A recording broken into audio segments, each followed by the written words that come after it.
aujourd'hui une vidéo qui pourrait démarrer un cycle que nous pourrions appeler les illusions de la spiritualité ou les illusions du développement personnel. Et la première que j'ai envie d'aborder avec vous, c'est une illusion très répandue dans cet univers-là et que j'ai entendue très tôt dans mon cheminement, à laquelle j'ai mis beaucoup d'énergie à me conformer pensant que le chemin était là. Et vous allez comprendre que c'est très difficile de l'atteindre si nous sommes dans cette illusion-là. C'est l'illusion de la non-attente. Alors, pourquoi pour moi la non-attente est une illusion ?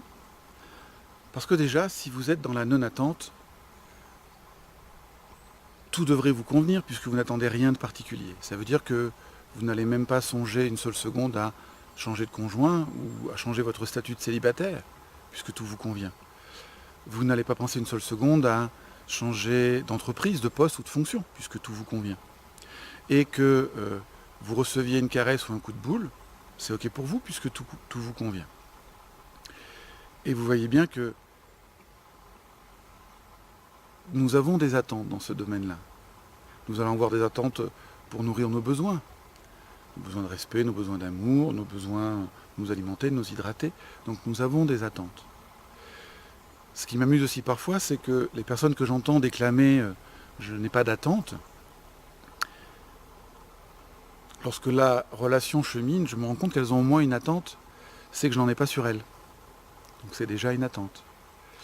Et puis, peut-être un des personnages pour moi les plus emblématiques de cette idée de la non-attente, ça serait le Dalai Lama. Et peut-être avons-nous mal compris cette histoire de non-attente telle qu'il pouvait le transmettre dans ses livres, puisque lui-même parfois déclare être affecté par ce qui peut se passer. Je me souviens notamment d'un livre où il raconte qu'un ami à lui veut le rencontrer et il ne le rencontre pas de suite, le lendemain il est mort et il est affecté par ce qui se passe. Je peux imaginer que le Dalai Lama est affecté par ce qui se passe au Tibet. Donc ce serait quoi l'idée derrière cette idée de non-attente ? En fait, ma conviction c'est que nous devons d'abord reconnaître que nous avons des attentes d'être heureux, d'une vie meilleure, de bien-être. Et que ces attentes vont peut-être nous amener à mener des actions. L'idée derrière cette non-attente, c'est plutôt d'être dans le non-attachement. C'est-à-dire ne pas conditionner mon bonheur à une personne, un métier, une situation. Être capable de nommer ce qui ne me va pas et de lâcher l'idée que mon bonheur doit forcément passer par ce chemin-là pour m'ouvrir à l'abondance dont nous avons déjà parlé dans d'autres vidéos, c'est-à-dire à l'infinité des possibles qui existent sur cette planète pour nourrir mes besoins. Cette infinité d'options qui existent sur cette planète, dans ce monde, pour nourrir les besoins de l'autre. Et lorsque je connecte cette infinité d'options, de stratégies, pour nourrir nos besoins, et du coup je ne suis plus attaché à une stratégie. Je ne suis plus attaché à un point de vue, à une vision du monde. Je peux m'ouvrir à cette abondance-là. Et donc effectivement, je suis dans l'attente de satisfaire mes besoins.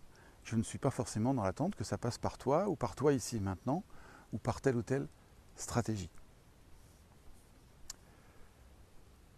Une amie à moi, Marie-Pierre Bras, une formatrice et une personne qui fait de l'accompagnement à partir des 5 blessures, a une formule que j'aime beaucoup. Elle parle de s'entendre sur nos attentes.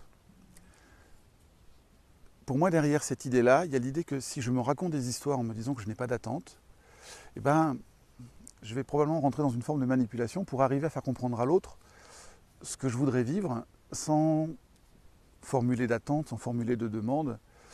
Et nous avons de grandes chances de ne pas nous comprendre. Si maintenant je reconnais que j'ai des attentes, eh ben, je peux les partager avec l'autre. Je peux lui partager quel genre de relation de couple j'ai envie d'avoir, quel genre de relation amicale, quel genre de relation professionnelle j'ai envie de nourrir. Et puis nous pouvons regarder ensemble comment nous pouvons faire ça.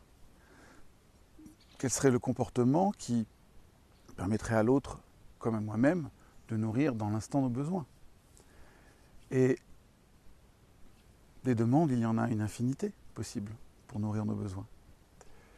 Et peut-être que nous pouvons nous rendre compte que nous avons le projet commun de nous séparer puisque nous ne sommes pas en capacité de trouver une stratégie qui serait mutuellement satisfaisante. Ça ne veut pas dire que mes besoins ne vont pas être nourris, ça veut juste dire que j'ai à lâcher l'idée initiale, l'idée préférentielle, favorite que j'avais pour satisfaire mes besoins. Je voudrais là juste prendre un temps sur les circonstances qui vont nous maintenir dans une situation de souffrance liées à des attentes que nous pourrions avoir et probablement des attentes très précises, c'est-à-dire d'une personne, d'une stratégie bien particulière, avec l'attachement qui m'empêche d'accéder à l'abondance.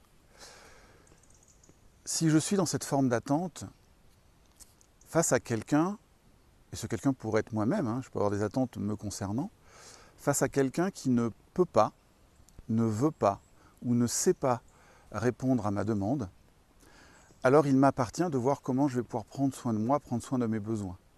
Et si à ce moment-là, je continue à attendre de l'autre, encore une fois, quelque chose qu'il ne peut pas, ne veut pas ou ne sait pas me donner, c'est moi qui me fais souffrir dans cette situation-là. C'est moi qui continue à tenir le fil de la relation, d'une forme de relation qui ne me convient pas. Donc il m'appartient de lâcher ce fil, plutôt que d'attendre que ce soit l'autre qui le fasse. Je vous souhaite d'identifier vos attentes et de ne pas vous attacher à des stratégies particulières, de vous rendre la vie plus belle. À très bientôt. Au revoir.